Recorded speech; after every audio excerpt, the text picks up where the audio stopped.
With the Nikon Z8 or the Z9, I'm going to show you guys how to properly film in log. There's a lot of things that you got to go through. You can't just start filming. I'm going to show you guys the settings that you have to go into, the hidden features that it has to shoot properly with log, the type of filters, variable filters that you need to get, the difference between a good one and a bad one. And also I'm going to show you guys, once you bring it into Premiere, there's settings that they don't tell you that you need to change so that way you get the best out of your log, and how to color correct it. All right, there's a lot to do. Check this out.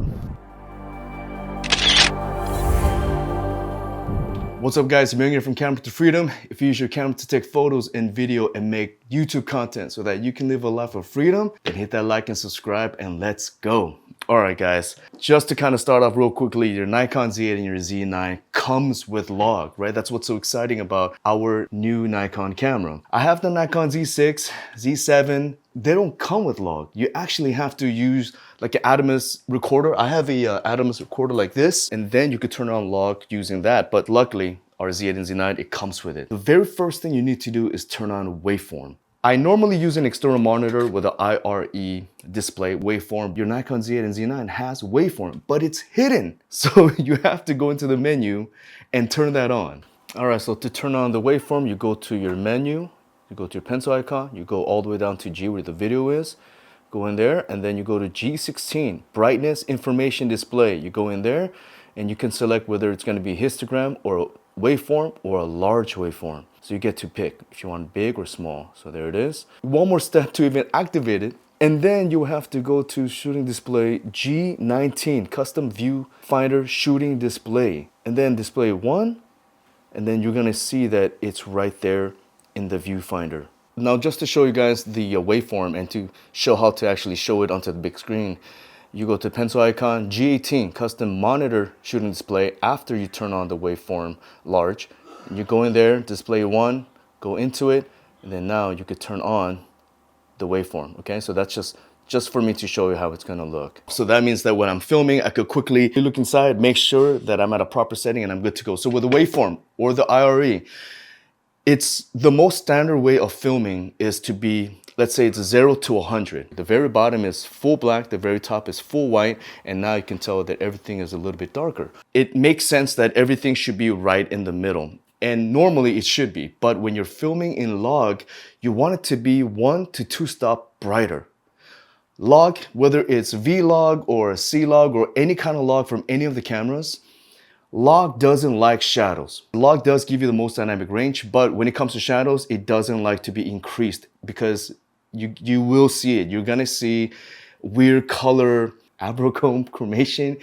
It's a fancy word that I could never remember, I swear. But it creates these weird colors when you increase the shadow from the real dark to light. But what log does love is it likes to be darkened. I'm not saying that it's impossible to lighten it, but technically, it likes to be darkened more. So you're safer to be brighter than darker. Now, the problem with shooting brighter is that log is so flat, you can't even tell if it's really overexposed or if it's just bright or if it's just perfect. It's kind of hard to tell. It causes an issue when you're filming.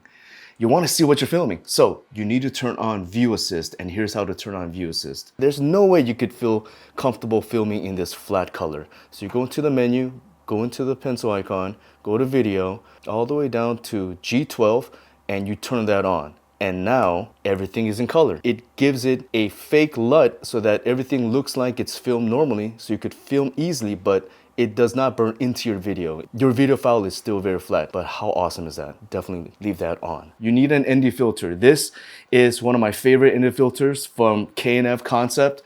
Discount code link below, and if you do buy from me, thank you so very much. I had to reach out to them because I actually love their filters. This is a great professional start from K&F Concept. The packaging is super nice. It comes with a bag like this that you could put your ND filter in. Very professional instead of this cheap plastic thing that it normally comes with. The build is very tough. I don't know, it feels like titanium. I mean, it's got such a high quality finish to it, the metal. You could tell this is just cheap plastic like aluminum. You're getting what you pay for. It has this little cool knob that makes it brighter and darker. Now, the reason why you need an ND filter is because when you are shooting film, and if your FPS is at 60, your shutter has to be at 120. If you're shooting FPS 24, then your shutter has to be at 24 times 2. Always times 2. 24 has to be 50.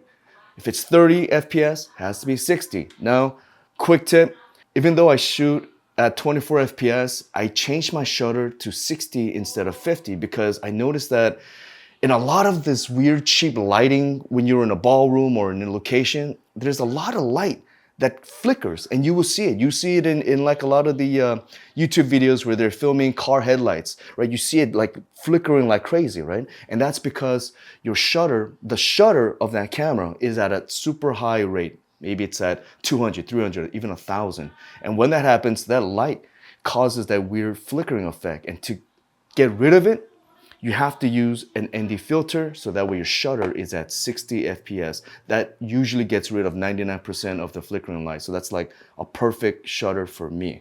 Now, when you have your lens aperture at 2.8, because you want the blurry background, the bokeh, and your shutter is at 60 because you're at 24 FPS, minimum of shooting ISO is 800. That combined with your 60 FPS and f2.8, super bright. And that's when the ND filter is crucial and is needed.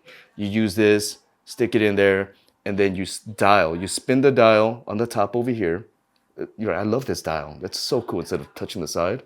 And you spin the dial until you look at your waveform and most of it is above average. So instead of being right in the middle, it's a little bit above. Keep in mind, you don't want it to be clipping to the brightness. You want it just above the average, and that's when this comes in handy. And that's what makes it fun too. You keep your setting, your aperture, your shutter, ISO setting the way it is, and now you just have to turn this every time you need to change your exposure when you're facing the sun, when you're inside, and you just do that, and that's it. It's a quick change for your setting.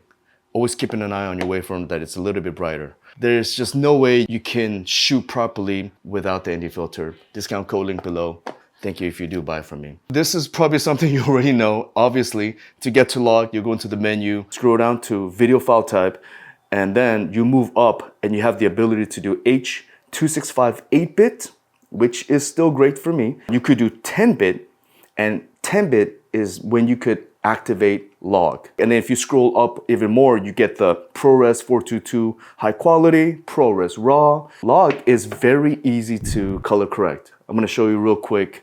Bring your file into Premiere. Now, I think there's gotta be an update. There has to be an update for this one day. But as of now, your Premiere looks at your log file as Rec 709 instead of what it's supposed to be, Rec 2020. So you go to the color management section of your Premiere and then you just change it manually, forcefully to Rec 2020.